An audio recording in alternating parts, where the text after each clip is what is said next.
इच्छुक म्हणून फिरत होतो तेव्हा सगळ्यात आधी करमाळा तालुक्यात फिरायला सुरुवात केली आणि करमाळा तालुक्यात फिरत असताना म्हणजे आजोबांच्या काळापासून ते आतापर्यंत जे अधिकारवाणीनं कार्यकर्ते नेहमी सांगत आलेले आहेत त्यांनी वेळेस वेगळ्या अधिकारांनी सगळ्यांनी सांगितलं की इथून पुढे जर करमाळा तालुक्यात यायचं असेल राजकारणासाठी सुखदुःखात कधी या राजकारणासाठी यायचं असेल तर तुम्ही कसल्या परिस्थितीत इलेक्शनला उभारायला लागते आणि ते पण आदरणीय पवार साहेबांची तुतारी हातात घ्यायची आणि उभा राहायचं एवढ्या अधिकाऱ्यांनी सांगणारा हा एकमेव तालुका तुम्ही सांगितलं की मग ती लोण माड्यात पोचलं की पंढरपूरला पोचलं आणि देण्यात सुद्धा मागं पुढं बघितलं नाही जवळजवळ 41,000 मतांनी तुम्ही सगळ्यांनी मला लीड दिलं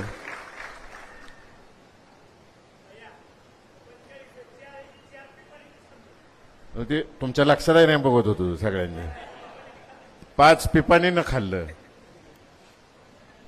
परंतु मला यातून एकच सांगायचं आहे की करमाळा तालुका हा आदरणीय सहकार मंत्री शंकरराव मोहिते पाटील साहेब असतील नामदेवराव जगताप साहेब असतील आदरणीय गोविंद बापू पाटील असतील गिरीदासबाई असतील रावसाहेब पाटील असतील या लोकांनी त्या काळात जे राजकारण केलं ते इलेक्शन पुरतं राजकारण केलं नंतर करमाळा तालुक्याच्या विकासाचंच समाजकारण केलं आणि त्यांच्यानंतर आदरणीय शरदचंद्रजी पवार साहेब आदरणीय मोठे दादा या दोघांनी सुद्धा त्याच पद्धतीनं या तालुक्याच्या विकासाच्या दृष्टिकोनातून भूमिका मांडल्या या तालुक्यातील लोकांना मदत केली संस्थांना मदत केली मध्यंतरीचा काळ आपल्या जिल्ह्याच्या बाबतीत एकदम अवघड गेला त्याच्यावर अधिक भाष्य करणार नाही कारण का आता करमाळा माडा माळशिरस नुसतं एवढंच नाही तर अख्ख्या सोलापूर जिल्ह्यातील जनतेनं ठरवलेलं आहे की येणाऱ्या विधानसभेला 11 आमदार आहेत सोलापूर जिल्ह्यात ते आदरणीय पवार साहेब असतील विजयसिंह मोहिते पाटील साहेब असतील सुशीलकुमार शिंदे साहेब असतील उद्धव ठाकरे साहेब असतील यांच्या सगळ्यांच्या नेतृत्वाखाली फक्त आणि फक्त महाविकास आघाडीचेच आमदार या जिल्ह्यातून पाठवायचे दुसरं काहीच उगवलं नाही पाहिजे ह्याची काळजी आता जनतेने ठरवलेली आहे आता जबाबदारी आमच्यासारख्या पुढाऱ्यांची आहे जे जे कुठं कुठं इच्छुक झालेले आहेत की त्यांनी एकोपा ठेवायचा आहे नाहीतर जनता सगळ्यांनाच आता रस्ता दाखवल्याशिवाय राहणार नाही आहे करमाळ्याच्या बाबतीत ती अजिबात चिंता नाही इतर 1-2 ठिकाणी आहे करमाळ्याच्या बाबतीत निश्चिंत आहेत आदरणीय साहेब पण निश्चिंत आहेत आणि विजयदादा पण निश्चिंत आहेत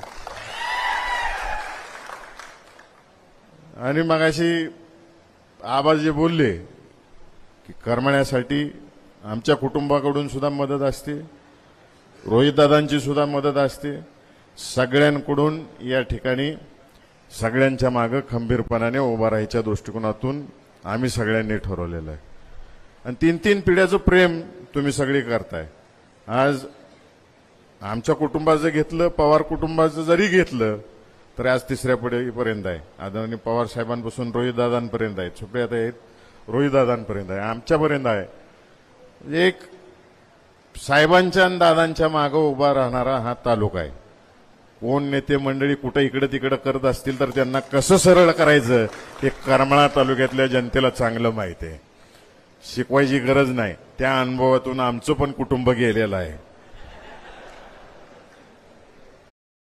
आणि करमाळा तालुक्यात काही लोकांना राजकारण समजत नाही किती समजून सांगायचा प्रयत्न करा आहे का नाही संतोषला अनुभव आहे तो सुद्धा कंटाळलाय की काळी सांगून सांगून कायम प्रवाहाच्या विरुद्ध दिशेनेच व्हायची सवय आहे जाऊ दे आपल्याला तिकडे जायचं नाही फक्त तुम्हाला सगळ्यांना आवर्जून सांगायचं आहे की तुम्ही मला निवडून दिलं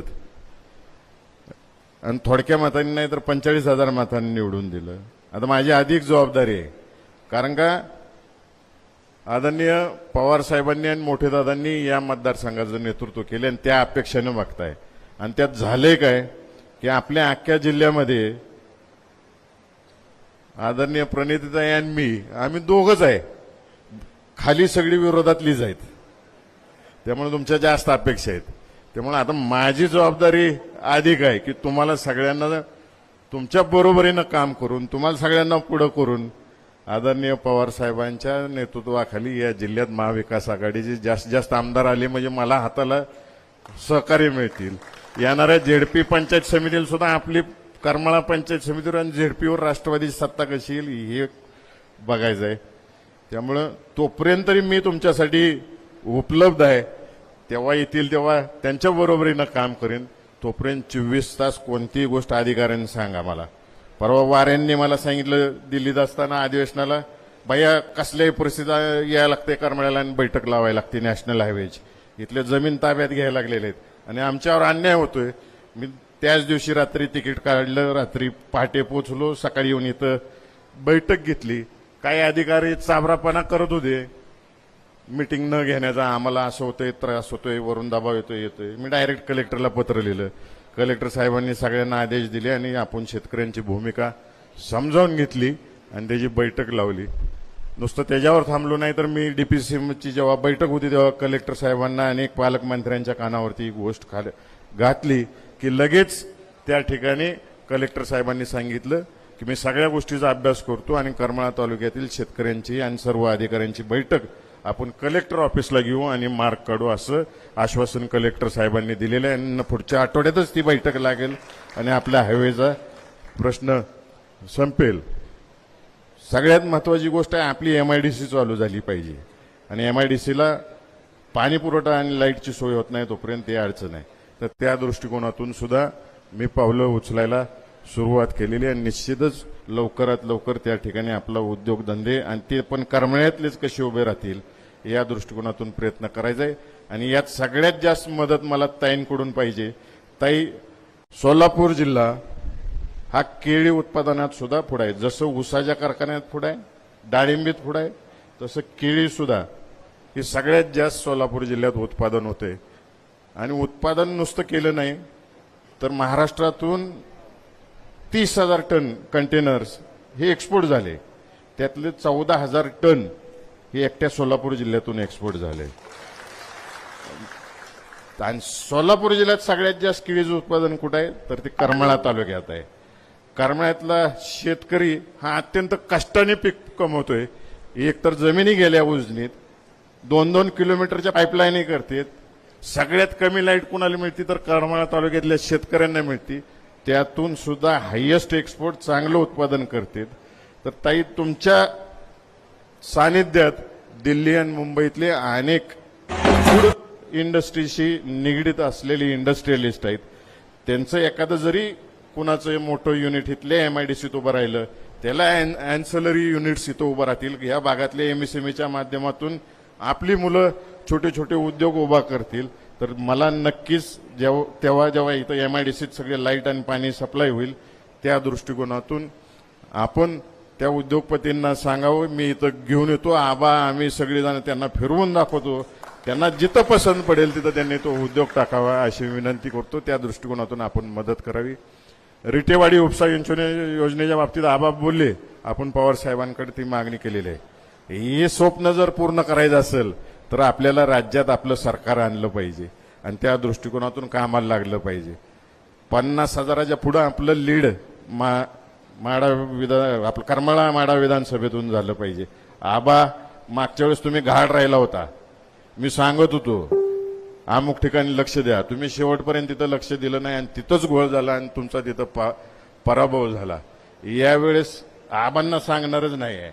इथं बसलेली सगळी बाकी जेवढी काही राष्ट्रवादीच ते नाही, तुमची जबाबदारी आहे. मागच्या वेळेस कुठं गोळ झालाय तुम्हाला माहिती आहे. काळजी घ्या. तिथं जर बोगस होऊन दिलं नाही आबा ह्यावेळेस तर लांबच जाणार आहे. पवार साहेबांचे आशीर्वाद आहेत. मागच्या वेळेस फक्त मोठे दादांची होती, आता डबल आशीर्वाद आहेत. त्यामुळे लांब पुढे जाणार आहे. फक्त घाड राहू नका कोणी.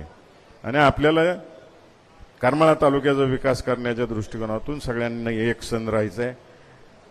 आबा सगळ्यांनीच, गुळवे आबा असतील, स्टेजवर बसलेले सगळेच नेते मंडळी असतील, या सगळ्यांनी मला मदत केली निवडून आणण्यात. जयंत जगताप साहेबांनी पण मदत केली मला निवडून आणण्यात, तेही मी कधी विसरणार नाही. आणि जाता जाता एवढं सांगेन की ताईंनी मला लोकसभेत बोलण्याची संधी दिली. एकीकडे शासन म्हणते आम्ही एवढं दिलं तेवढं दिलं, मोठे मोठे आकडेवारी जाहीर करतायत. ह्याच्यावरून एक जाता जाता मी एक छोटीशी गोष्ट सांगतो.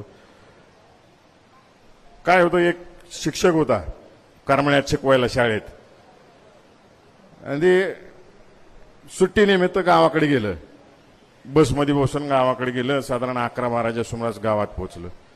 गावात पोचल्यानंतर त्याच्या गावातल्या पाटलाचं पोरगं त्याच्या शाळेत शिकायला होतं. म्हणून ते शिक्षक गेलं पाटलाला सांगायला की तुमचा मुलगा व्यवस्थित शिकतोय, चांगलं चाललंय त्याचं शिक्षण, काय काळजी करू नका. गेल्या गेल्या तिथं बघतो तर पाटील नव्हते.